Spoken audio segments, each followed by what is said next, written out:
কোরবানি দাতাদের কিছু মুস্তাহাব কাজ আছে। এই মুস্তাহাব কাজ হলো নখ, চুল বা আরও যে শরীরের বিভিন্ন জায়গার অবাঞ্ছিত চুল যেগুলো আছে, যেমন বগলের চুল, নাভির নিচের চুল, এই চুলগুলো কর্তন করা জিলকদের 30 তারিখের ভিতরেই, অর্থাৎ জিলকদের ভিতরেই। জিলহজের চাঁদ যখন দেখা যাবে, জিলহজের চাঁদ দেখার পর থেকে 10ই জিলহজ কুরবানি দেওয়ার আগ পর্যন্ত এই নখ, চুল কাটাটা এটা উচিত নয়।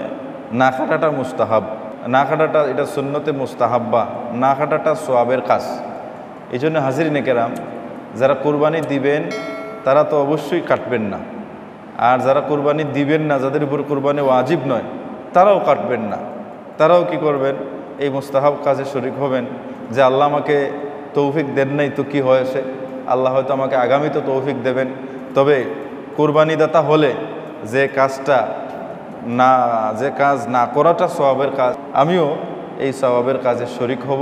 দাড়ি রাখাটা ওয়াজিবের কাছাকাছি, যে দাড়ি রাখতে হবে।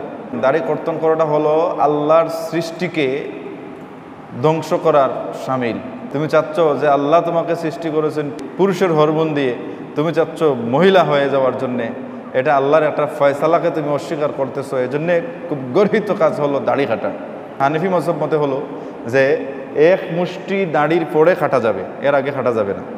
তুতনির নিচ থেকে নিয়ে এক মুষ্টি পরিমাণ যখন হবে, 4 আঙ্গুল পরিমাণ, এরপরে লম্বা হলে দাড়ি কাটা যাবে। এর বেশি লম্বা করে একেবারে নাভি পর্যন্ত নেওয়া যাবে না।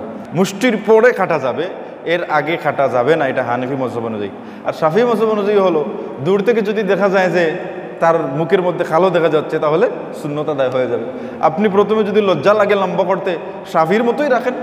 লজ্জাটা যখন শেষ হবে ধীরে ধীরে ধীরে ধীরে লম্বা করবে।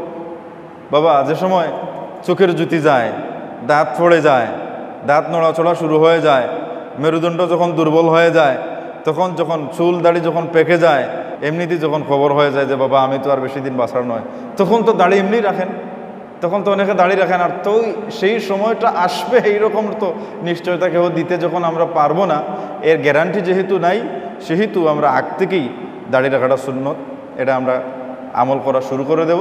তো হাজিরিনে কেরাম, এই জিলহজ মাসের প্রথম 10 দিন, অর্থাৎ পয়লা জিলহজ থেকে 10ই জিলহজ পর্যন্ত চুল, নখ ইত্যাদি কাটা যাবে না। বগলের চুল, নাভির নিচের চুল কর্তন করা যাবে না। এটা না করাটাই হলো মুস্তাহাব, মানে সওয়াবের কাজ।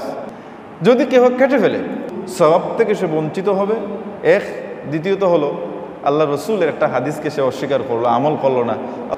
যেহেতু এটা সুন্নতে মুস্তাহাব্বা, সেজন্য গুনাহগারও হবে না, কিন্তু আল্লাহ রসুলের এটা সুন্নতকে অবজ্ঞা, তুচ্ছতাচ্ছিল্য করলো। এটা রসুল্লাহর একজন উম্মত হিসেবে এই কাজটা করাটা উচিত নয়। অর্থাৎ আমরা কি করব, আগামীকাল আজকে যদি চাঁদ দেখা যায়, তাহলে আগামীকাল থেকে 10ই জিলহজ পর্যন্ত আমরা নখ, চুল, অন্যান্য অবাঞ্ছিত চুলগুলো আমরা কর্তন করব না। অপেক্ষা করব কোরবানির জন্তু জবাই করার পরে, রক্ত প্রবাহিতের পরে কর্তন করা যাবে, এরপরে আর অসুবিধা নেই। তো এই আমলগুলো আমরা করব।